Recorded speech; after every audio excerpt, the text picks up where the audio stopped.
Assalamualaikum warahmatullahi wabarakatuh. Perkenalkan, nama saya Finalia Ruci Hidayah dengan NIM akhir 090.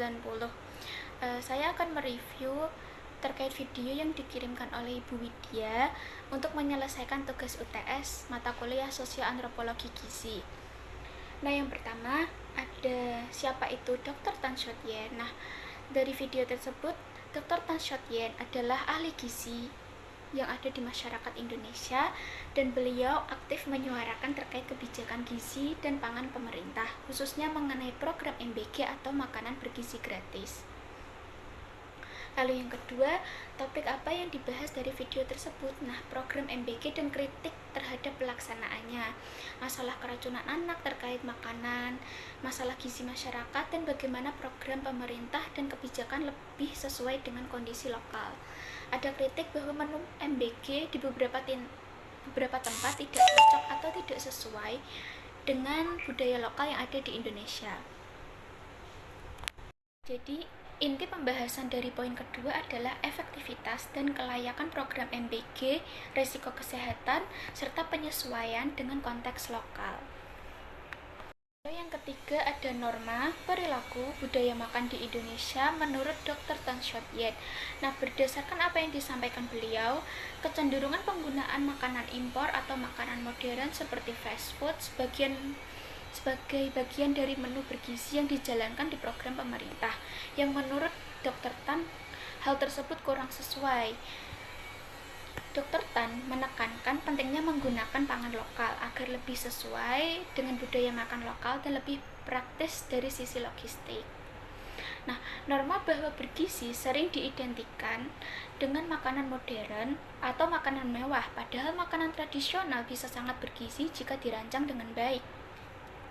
Apa yang beliau sampaikan adalah kritik implisit yang tampak dari video tersebut. Masyarakat kadang lebih memilih makanan fast food karena kemudahan, gaya hidup, dan rasa. Nah, jadi norma dan budaya makanan yang dikritik adalah kecenderungan menganggap makanan cepat saji atau fast food sebagai standar gizi, kurangnya adaptasi makanan lokal, dan pilihan praktis versus ideal. Lalu yang keempat, apa sih kaitan video tersebut dengan mata kuliah Sosial Antropologi Gizi? Nah, dari konteks budaya dan lokalitas jelas berbeda. Dalam Sosial Antropologi Gizi, penting memperhitungkan nilai-nilai makanan lokal, preferensi budaya, dan tradisi makan.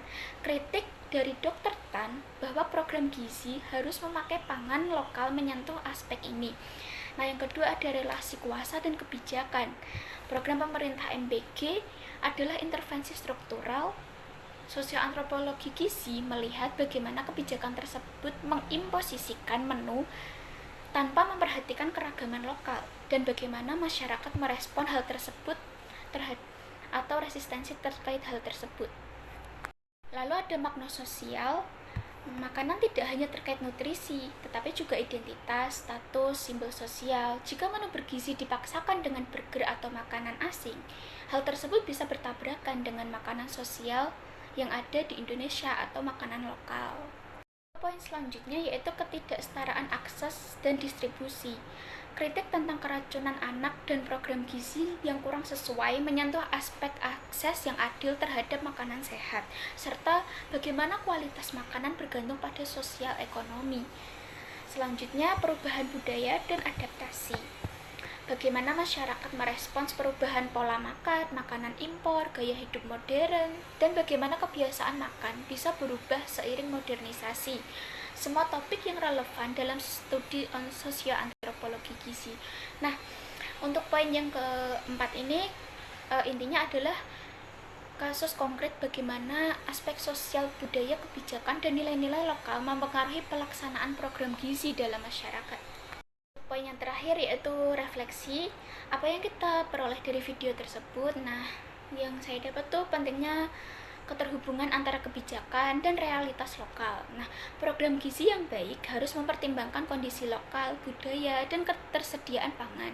Kita sebagai masyarakat harus kritis terhadap kebijakan kesehatan, tidak menerima secara mentah-mentah menu bergizi yang dipaksakan, tetapi melihat apakah itu relevan, aman, dan sesuai konteks.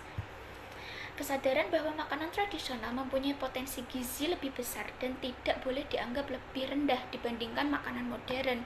Kita bisa lebih menghargai pangan lokal, menjadi konsumen yang lebih sadar, memperhatikan asal bahan makanan, keamanan, dan kesesuaian gizi. Dalam studi atau pekerjaan, misalnya di bidang gizi ataupun kesehatan masyarakat, penting memadukan pendekatan teknis terkait nutrisi dengan pendekatan sosial budaya agar lebih intervensil, lebih berhasil dan berkelanjutan. Sekian dari saya, kurang lebihnya mohon maaf. Wassalamualaikum warahmatullahi wabarakatuh.